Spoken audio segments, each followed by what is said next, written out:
কখনো কারো বিনয়ীটাকে যদি দুর্বলতা ভাবো আর সেটাকে নিয়ে দিনের পর দিন অপব্যবহার করো কিংবা সুযোগ বুঝে ব্যবহার করো, তাহলে সে একসময় কঠোর নির্দয় হবেই। কারণ প্রতিটা জিনিসের একটা সহনসীমা আছে। আমার অথবা আপনার কাছে তার সেই আচরণ অপ্রত্যাশিত হলেও, অনুচিত মনে হলেও, এটা সত্য, তার এই পরিবর্তনে আমি অথবা আপনি দায়ী। তাই সে বাধ্য হয়েছে ওই রূপ আচরণে। ধন্যবাদ। স্বরচিত সাহিত্যের ইতিকথা।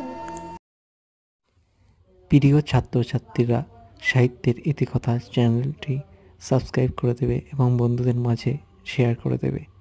তোমাদের এই লাইক, কমেন্ট ও সাবস্ক্রাইব আমাকে বিশেষ অনুপ্রাণিত করে তোলে।